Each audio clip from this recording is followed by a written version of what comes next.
in the morning, so we put it tomorrow.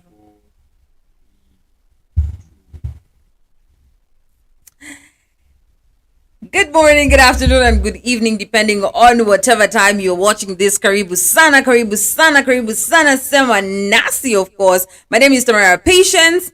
Tamara Patience kwa kila social media platform. And of course, I'm joined by two amazing people. Let them introduce themselves. Ladies first. It's your girl Kimi over here. Kimi on all platforms. On Instagram, I'm Rinkim. On TikTok, it's Kimi17. On Facebook, Maureen Kimeu. Yeah. I'm by names of Muna Shwai_TZ Instagram. Muna.shwai TikTok. Usisahau hapo. Muna.shwai TikTok.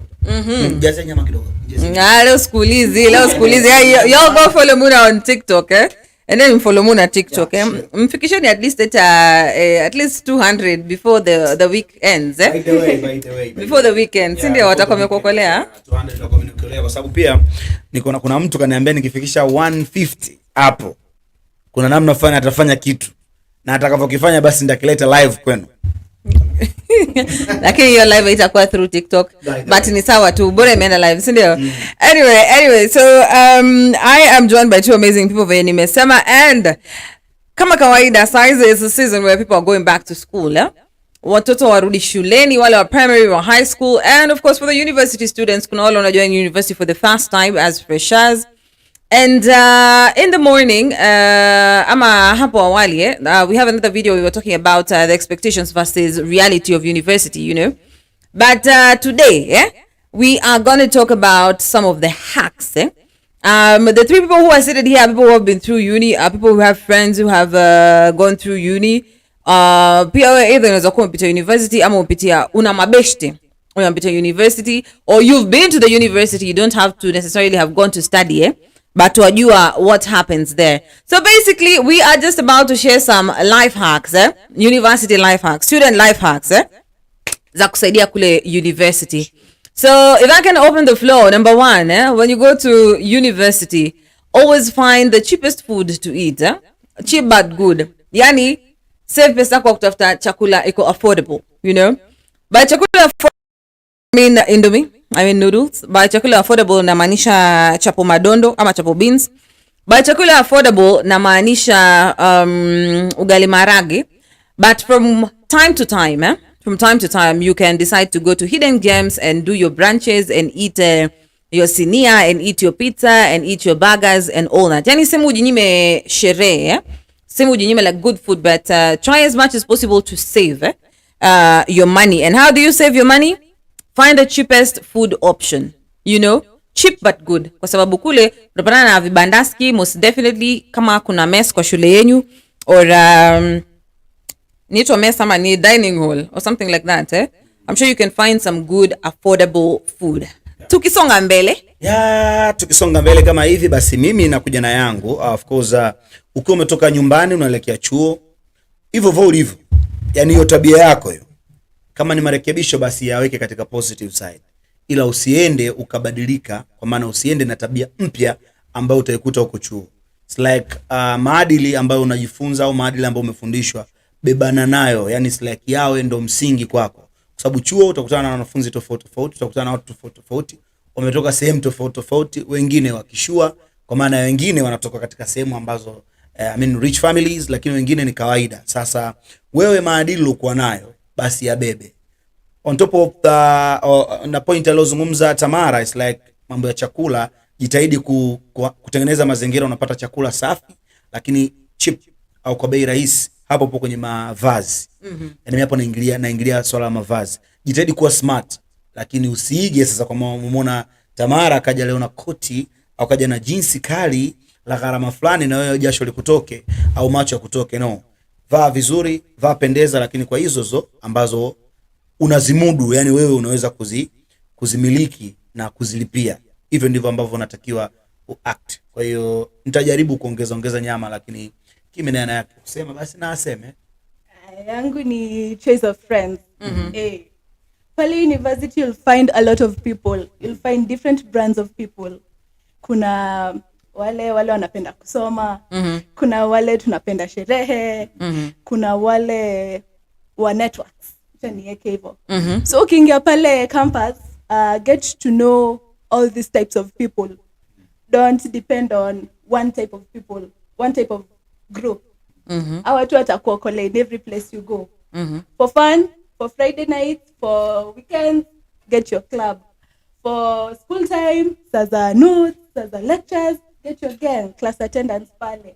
For the other group of people, get your gang, support your people, have fun with everyone, and at the end of it all, they come to help you. Ukitoka huku nje, hawa tu ulikuwa una assume, hawa tu ulikuwa una ignore, they're the ones you'll need. By the way, Kenya right now, you know, it's all about connections. It's all about knowing people. So yeah, choice of friends is very important. Na uingie campus ukiwa mjanja. Ukiwa mjanja Subai. Singile na ile mentality ya high school. Campus is not for the weak. Uingie ukiwa mjanja.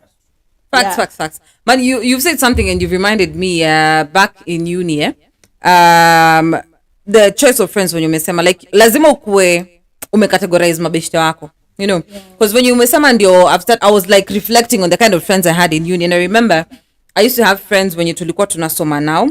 I can give a shout out to one of them, Stephanie Ayeta, wherever you are. Man! Yani uko kulikuwa, we used to study, you know. And it was so good, you know, those friends who motivate you. Like unajua ukifika uni venye umesema, there's a lot of distractions first of all, na usipojichunga utajipata in one way or another you've actually not, yani umeenda kufanya a different course from what you were sent to do in uni. Wewe ulituma kusoma ukajipata umeenda sherehe, ukajipata umeenda, you know. And then there's also I remember I had a group of friends where fun walikuwa wabeshte wa sherehe, yeah, wa sherehe, you know. And another group of friends of that had logic people, you know, wale watu wenye mkisema, oh, let's go this way, they, you know, if it's a right way manakupeleka hivyo, you know. But when you mesema, it's a really good thing, ukifika kule day one, find your friends, you know, find your circle, because I remember man, anyways, hiyo ingine unajua na story mingi sana Zayuri. Out of that kuna kitu kakiongea kuhusiana na ujanja, yani it's like ukifika kule haitakiwe mnyonge, that the meaning, yani kwamba it's like sawa, unaweza ukawa umetoka kwenye familia fulani hivi ya maadili ya upole, lakini speaking of ujanja haimaanishi kuwa mshamba. Unaweza kuwa mpole afu bado ukawa mjanja tu. It's like library wapi ni huko, kitu gani, yani it's like pia natakiwa hapa yani changamka kwenye kichwa chako, kitu ambacho unatakiwa ujifunze pale. It's like ni kujua kwamba mipaka yangu inaishia pale sitaki kwenda, pale natakiwa kwenda, pale nikiguswa, yani hivyo. Sio unafika kule unakutana na watu tena ambao wanakutengenezea mazingira ya kunyanyasa. No, achana na hizo akili za huko high school. Wewe unakuja pale unakuwa mtu fresh, lakini pia natakiwa uwe smart kwa kichwa. Oh, most definitely. And another hack I can share for those who are joining university, na pia kwa wale wenye wako, because this applies like all round, is to make the lecturers your friends. Don't let them be enemies, you know. Why I say this, na nitaunganisha na the point that Kimi has said about kuingia campus na hiyo muhahe kimbelembele mingi, you know, na unyonge. So why am I saying make the lecturers and the professors your friends? Because these are the people who determine your future. Unaona? Alafu na university si kama high school. Huyo atakuangusha. As you know, a lecturer has the power to make you stay in school for 5 years if your course was taking like 3 years. You know? Akona hiyo power. And I'm like, when you're coming to, unajua kuna wale watu wanakonga aka warui. You know, oh, you want to speak because you used to speak like to your high school teacher when you unataka, na the farthest it could go ni we kutandikwa. Yeah, being punished hivyo, ama kuambiwa sijui uende ukalime mti ifike sijui ulime shimo, uchimbe shimo ifike sijui how many meters, what. But here you talk rudely to me, I'm going to fail you the first time, you know. You talk and after that I have marked you. You will repeat that class whether you are smart or not, you know. And so that's why I'm saying make them your friends, don't make them your enemies. Unaona, kwa sababu huyu ndo akona nasema ati wendo jipendekeze pia kwa teacher's pet and all that, mpaka unakuwa snitch ati mkichokoza mwalimu kwa group ya class, wendo kimbelembele wa kwenda kushtaki, unakuwa kimbelembele, you know. What I'm saying is just make them your friends and then life will be easy for you even academic wise, you know. Yeah. Na urafiki huu anaozungumzia Tamara basi usio urafiki kupitiliza hususan kwa wadogo zangu wa kike unaoenda huko. Angalieni kuna ma lecture fulani hivi wanakuwa wana take advantage by the way, au sio bwana ukiwa mlegelege ukilegea basi jaribu kubalance kwamba bwana kuna namna fulani ndio tuzungumze na wewe. Mazingira ofisini, unaenda kwenye ofisi unajua namna gani ya kukava hapo, lakini sijui nyumbani kwangu kuna chunga itakuramba. On your point ya Tamara, let me give a story. These lecturers will humble you. So unafaa kwa smart, and by smart I mean okay, there's this time tulikuwa tunafanya exam, so like apite aseme aje mweke simu mbele juu it's an irregularity. Sasa juu simu kaza 100 people ziko mbele, you're afraid yako itaenda. So I keep my phone in the pocket. So ukifanya exam like anazunguka colleague, give me your phone. So I assumed maybe aliona ikipip, so nikachomoa tu, like the honest kid that I am, nikampea simu. So this lek was really looking for troubles. Kumpea simu after exam, I'm assuming hakunipata nikicheat, like msaidie simu yangu. So ako like, didn't you know that was an irregularity? I'm like, ukupata nikicheat. The lek forced me nisome hiyo booklet. Ati nimuonyeshe ile pati nasemanga ufai kuwa na simu hapa. Naambia like, we were 100 people here. Simu zenye zilikuwa huko mbele ni kama mbao. Hakuna vile kila mtu alikupea simu. Ako like, why didn't you show me these people? Come on, like siwezi kuambia yako na simu kwa mfuko. So that small mistake ilifanya tukaandika an apology letter, ilifanya tukaekwa kwa tukapelekwa mbele, and we really had to like omba msamaha ile sana turudishie simu zetu, tutole kwa black book, and you know that those small things make you not graduate. So you really just have to be humble, you really have to be smart. Let me ask you a question. University kuna black book? Okay, yetu iko nayo. Okay. A private university. I really don't know, but I found it. A serious black book inaweza fanya usigraduate. That's interesting. That's interesting. Wewe muna kwenye kulikuwa na black book? Black book itoke wapi? Mnaweza hata mkapigana vikumbu. Kikubwa ni kuwa tu na nidhamu, lakini pia kwa smart kama alivyosema dada yangu Kimi. And it's like nidhamu itangulize mbele, umakini pia. Sometimes vitu vidogo vinaweza vikakutengenezea mazingira magumu. Unajua hata kama hakuna black book, lakini lecture yake kuchukia inawezekana ikaleta shida kwenye hata zile kozwa kwenye tukio naita kozwa. Kwa sababu bwana unaweza kutoa haumalizi vizuri zile. Out of ngapi kwenye kutoka out kabisa. Kwa kama mtihani zaidi, si ndio? Kwa kama alivyosema natakiwa kuwa smart, natakiwa kuwa humble. Kwenye hili basi wewe nenda, lakini angalia mipaka iwepo. Sio kwenye hili tunaenda tu kama hivyo kimbele kiherehere itakuramba. Most definitely. Na umesema kitu pia kagonga ndipo. It's taken me back to some of the things that probably made people I know survive in university, you know. And it's unajua mbona mzazi wako aliuza ng'ombe, si ndio? Wajua mbona mzazi wako alijisacrifice, you know, so that you can go to school and soma, you know, so that you can go to uni and soma, unaona. Kwa hivyo when you're going to university, always remember that is the main reason why you're in that place in the first place, unaona. That's the main reason why you're in that institution in the first place. Mzazi wako angeenda labda baki na ng'ombe kwa nampatia maziwa, anauza, anapata pesa, ama sell the ng'ombe for something else, you know, because you know parents spend a lot of money for school fees in university, especially if you're not going through the government system, if you didn't qualify for that and you're a self-sponsored student, you know, it's a lot of money. Because come on, me, remember I used to pay my school fees was around 80 to 90,000, you know, per semester. Unaona, hiyo ni mzazi amejisacrifice like to get to that point, you know. And then you go to school when you're king of supplementaries ama queen of supplementaries. That means you failed your exams. You know. Inakuwa mzazi kauza ng'ombe afu kapeleka ng'ombe shule. Yani, there's no better definition than that, you know. So when you go there, kuna a lot of distractions as you've said. It's like a life of freedom, you know. Like yani you're free to do. Hakuna mtu anakufuata na kiboko, you know. Anakufora anyway, anakufora na kiboko. It's you ni wewe na wewe peke yako, you know. Ni kwa sababu na emphasize because a lot of people get to university and forget why they are there in the first place, you know. Na says you are dreaming, I'm going to go to university. Afu unafika hapo, the line is like this in university. You can either choose to go like this ama upenye through have Sherehe and everything, but remember at the end of the day, education is what brought you there. So make sure that you fulfill your purpose hapo. Make sure you graduate. Avoid supplementaries at all costs. Don't be stupid. Unaona, and learn to understand. See it to cram. Sindio. I don't know about you, Kimia. Kule kwenyu, what are some of the things that you've seen, for example, in school? Yenye unaweza ambia mtu, please, when you come, in regards to masomo, just go this way or don't go this way. Before ni in regards to masomo, it's basically around it, ni peer pressure. Like there's this pressure that comes with being in campus. Utapata all walks of life. There are these rich kids, every person spinning. There are these ones that really can't afford the basic needs, and then there are the normal people.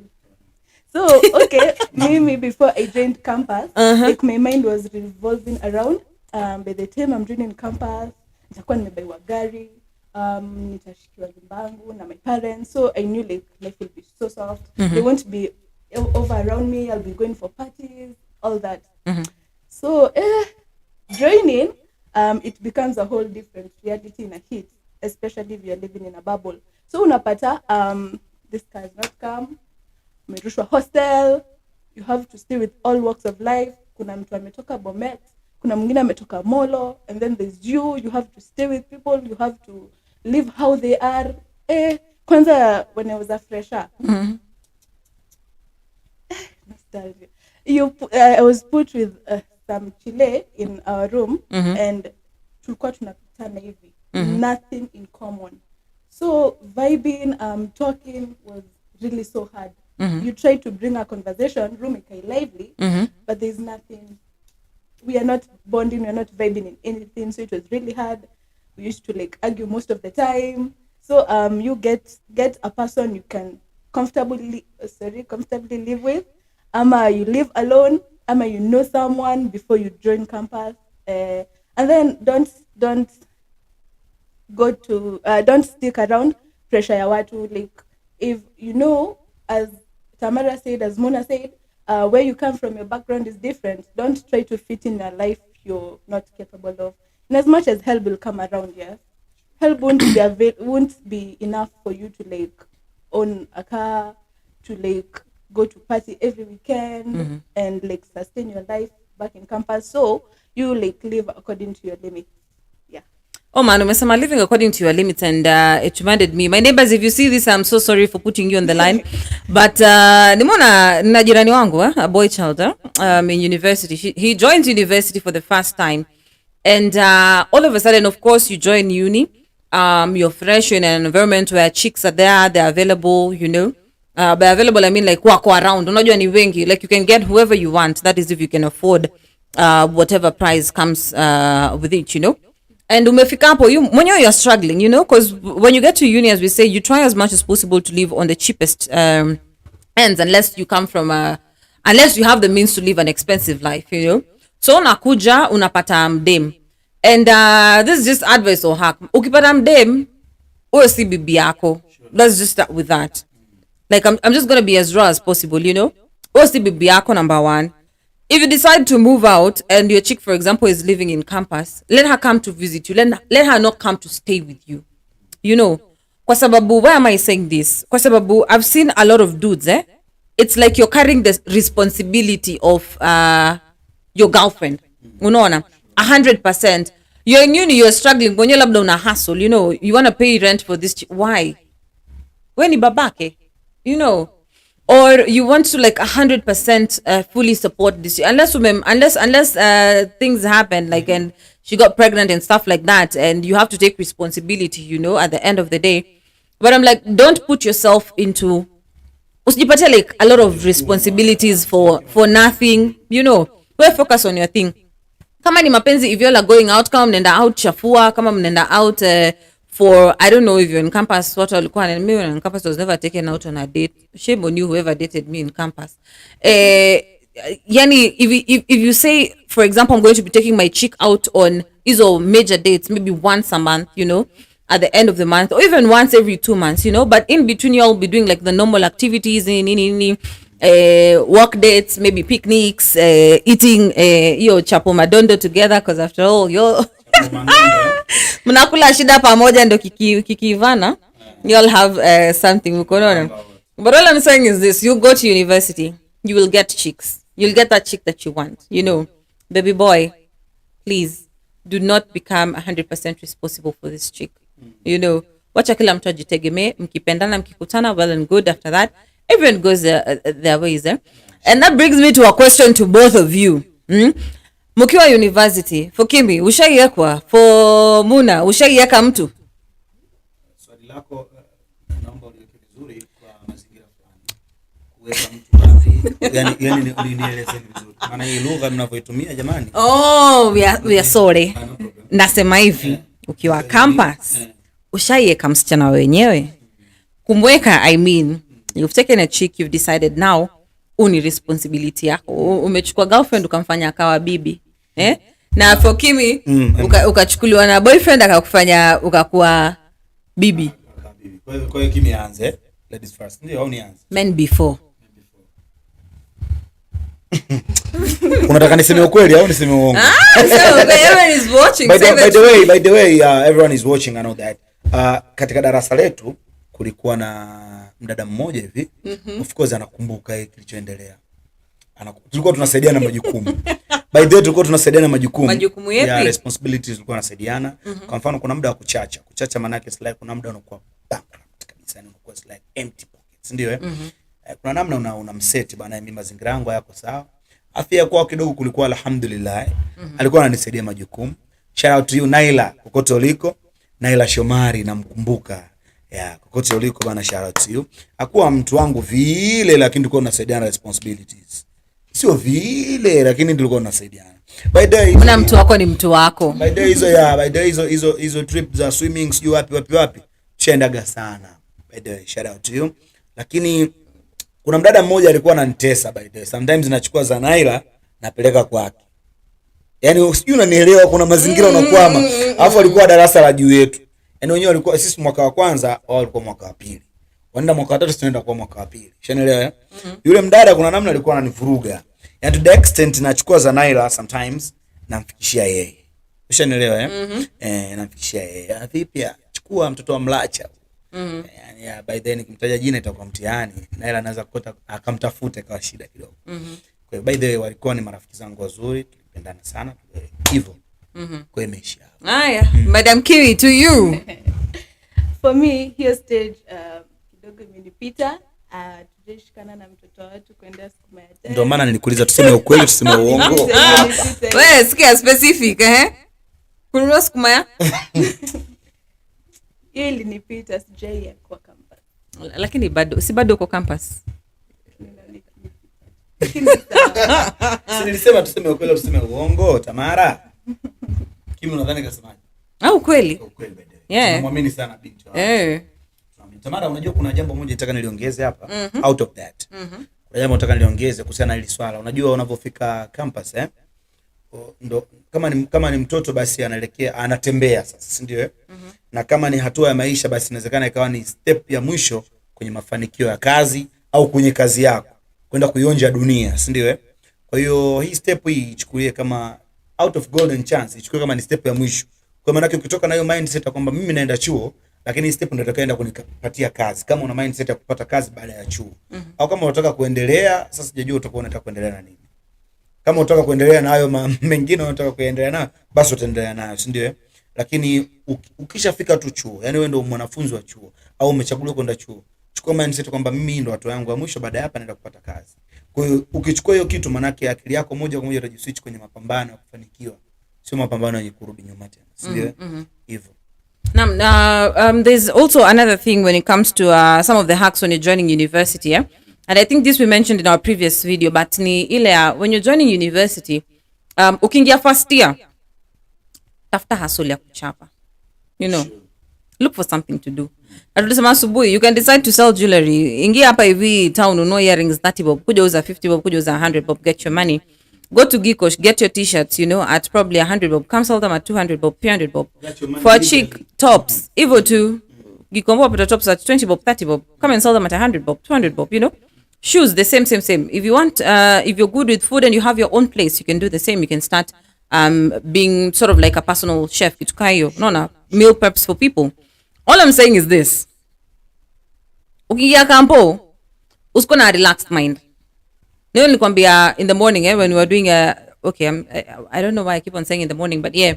In the previous video, I kept on saying it's one of the regrets when I was in one of the regrets that I have. I wish I would have started hustling earlier when I joined uni, Because number one, inakusaidia usikue broke all the time. You're asking your parents for money, nini saa zingine wanakubudget, sometimes also, probably your parents don't come from like you don't come from a well-off background, And saa zingine unaitisha mzazi hata 200 na hana, but you can find a way of making that 200, Just start from somewhere. Anza first year. Na venye muna alipeana example, alisema a very good thing, He has friends who started YouTube channels when they were in first year, And definitely looking at the YouTube channel anza 0, Getting 1 subscriber is a big deal. Getting 2 subscribers is a big deal. Getting to 1 million subscribers, man, that's one hell of a big deal. Na ukianza mapema ndio best. Sindio? Mapema ndio best. Yani just start early in advance. Now again, this brings me to a question to you guys. Sorry mengi, but in your uni life, ni biashara gani like both of you have probably tried to get into in school and outside school if you have, and how was the experience like, and from that unezambia mtu nini who wants to probably like start business while in uni?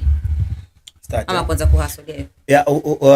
But by the way, kwenye kuongeza na hilo nitaongeza na hilo. Mimi nilishafanya biashara ya viatu vya kike. Kwa nauza viatu vya kike. It's like kuna sehemu moja Dar es Salaam ukifika kuna sehemu moja inaitwa Karume. Hapo Karume it's like unaweza kukutana na kiatu kizuri kikauzwa shilingi 2,500 3,000 ya Kitanzania, sio ya Kenya hiyo inakuwa pesa mingi, au sio bwana? Basi unachukua vile viatu unaenda kuvitengenezea mazingira safi and then unaingia navyo pale uni. Kwa kama mtoto wa kiume ukichukua hii kitu inaweza kukusaidia. Watu wa kike wanapenda kuvaa, watu wa kike wanapenda kupendeza wakiwa mazingira ya chuo. Kwa hiyo unaangalia mtu wa kike ni wa design vipi. Nimepata kuona kwenye taifa letu la Kenya, watu wa kike wanapenda kuvaa namna fulani hivi, muonekano fulani hivi, kama sijui nimtolee nani au ndio wewe. Kama wewe fine, unapendeza by the way. So watu wa kike wanapenda kupendeza. Kwa hiyo unachukua unaangalia kama pesa yako au budget yako iko vizuri, unaangalia vile vitu vya kuwapendeza watu wa kike, unachukua and then unaenda kuvitengenezea mazingira ya biashara ukiwa chuo. Lakini kwenye hili jambo usishirikishe hiyo biashara yako na huyo mtu ambao umempata kwa chuo. Sio mbaya kumpata mtu chuo, si ndio? Unaweza mkashirikishana, lakini Adija alichonifanya basi shia. What about Adija alinifanya kitu kimoja kibaya kwamba si like biashara yangu nikamshirikisha yeye. Sendo za kike anisaidie kuuza kwa wadada wenzie. Aisee mtaji uliko ishia sielewi. Yaani sielewi. What about you, Kimi? For mine, I used to have a friend back in some campus earlier, some years ago. So alikuwa anatumana manguo kutoka, her mom used to get her clothes from easily the ready-made ones. Then anatumanisha via parcels, anatufikia, so we used to sell them.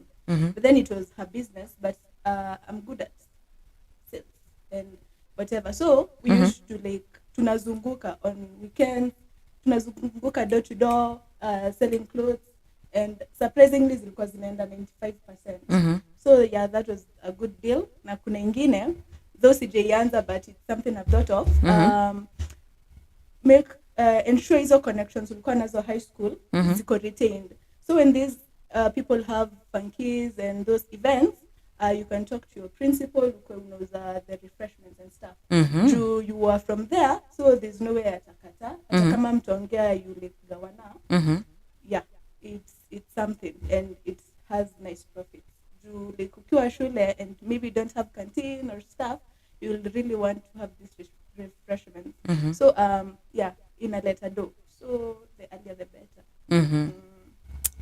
Let me tell you, it's good sticking around people who have brains, call them intelligent people. Makes me feel so happy. Yeah, makes me feel so happy. I can't explain it, but it makes me feel so happy. Anyway, we are about to wind up. So as we wind up, probably we can have 1 minute each of your final sentiments or your wishes, or your word of advice, your piece advice, a piece of advice to those joining Campo, those who probably will be joining, because this message is universal. Whoever is joining this year, next year, the year after that will be able to get this message. So your final advice to those joining university on how to hack it. By the way, my final words, wote ambao wanaenda kujiunga chuo mwaka kwanza, Mungu awatangulie. Na msiomjua Mungu basi taratibu mjifunze Mungu ni nani, si ndio? Kwa sababu hata wenyewe wanajiuliza, unajua kuna watu wanajiuliza kwenye pineapple kuna utamu, ule utamu kaweka nani? Hamjui, ni Mungu.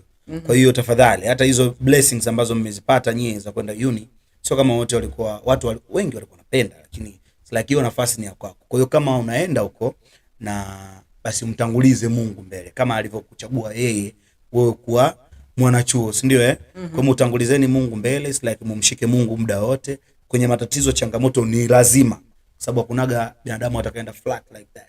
Changamoto lazima upitie. Kwenye changamoto mtangulize Mungu, ukimtanguliza binadamu kitakuramba. Bye bye. Subscribe channel 7 News TV, Kenya News Alert. Bye bye yangu. Alright, Sanga. Give it your turn now. For me, I think I've said it and I'll say it again. Let me put it as raw as it is. Don't do drugs just because your circle is doing it, just because you want to feel like the rest of the gang.